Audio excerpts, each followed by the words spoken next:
The old house stood at the edge of the forest, a shadow among the trees. Django and Danny had grown accustomed to its creaks and groans over 5 long years. The sounds, scratching, thuds, whispers, were just part of living in an aging structure. Their children, Jacob and Marcy, often complained about the noises, claiming they felt eyes on them at night. "Just the house settling," Django would say, dismissing their fears with a wave. But then, one night, Jacob found the hatch. It was hidden behind a stack of old clothes in their closet. Curious, he pulled it open, revealing a dark, narrow space that seemed to stretch into nothingness. Jacob felt a chill. He could hear something, soft breathing, almost like a whisper. "Marcy, come here," he called, but his sister was already backing away, fear etched on her face. "Get away from there, Jake," she shouted. "I don't like it." The next few nights, the scratching grew louder. It was no longer just noises, it felt like someone was trying to get in. Danny would hear it too, and the dread washed over her. The kids were terrified, hiding under their blankets, whispering about shadows moving in the corners of their rooms. One evening, they decided to call Peter, a friend from the nearby town. He'd always been the brave one, the one to confront their fears. But as he arrived, the house was unusually silent. "Did you hear that?" Jacob asked, his voice trembling. "Hear what?" Peter replied, glancing around with a cocked eyebrow. Danny, feeling the weight of fear, insisted they search the house. They checked every room, every closet. Nothing. Just the usual creaks. But then they heard it again, a soft thud, like footsteps above them. "Upstairs, let's go," Peter said, bravado masking his own uncertainty. The group ascended the stairs slowly. Django led the way, flashlight in hand. Each step creaked. Danny held Marcy close, while Jacob trailed behind, heart racing. When they reached the attic, the door creaked open. The smell hit them first, a mix of mold and something far worse. Inside, the dim light revealed nothing but cobwebs and old furniture. Then, they spotted it, a straitjacket hanging from a beam. "Why is this here?" Danny whispered, her hand flying to her mouth. And then they saw it.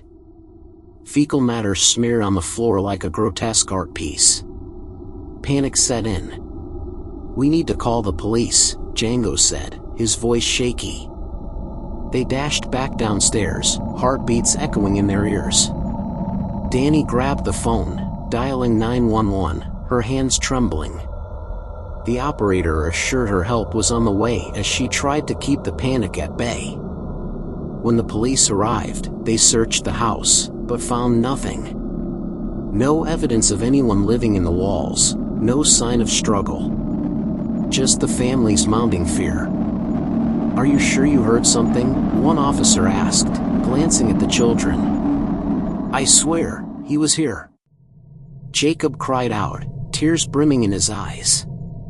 But the officers exchanged glances, their skepticism palpable. After a thorough search, they departed, leaving the family in a deepening sense of dread. That night, as they huddled on the couch, the scratching returned. It was louder than ever, a relentless reminder that something lurked just out of sight. "Mom, what if he comes for us?" Marcy asked, her voice barely above a whisper. Danny pulled her closer. "He's not going to hurt you." "We're safe," she lied, heart pounding in her chest. But sleep was elusive. Each creak of the house felt like a warning. They finally drifted off, exhaustion overtaking fear. In the dead of night, Jacob awoke. A shadow passed by his bed. He froze, heart racing.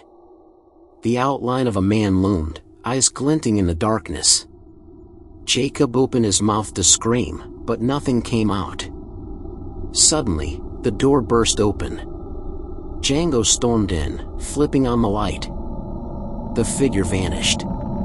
"Jake, what's wrong?" Django asked, breathless. "I saw him, Dad. He was here." But Django found nothing. Only the empty room. Days turned into weeks. The scratching continued, but the family tried to ignore it, burying their fears beneath a facade of normalcy.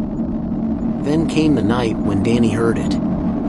A voice, low and raspy, whispering from the closet. "Let me out." She shook Django awake. "Did you hear that?" "Hear what?" he muttered, still groggy. The voice echoed again, chilling her blood. Danny grabbed a flashlight, creeping towards the closet. With a trembling hand, she pulled the hatch open. Nothing. Just darkness. But as she turned to leave, she felt something brush against her leg. Panic surged. She looked down, her breath hitching in her throat. A hand, a pale, bony hand, reached out from the darkness, grasping at her ankle. The last thing she heard was the children screaming. And then, silence.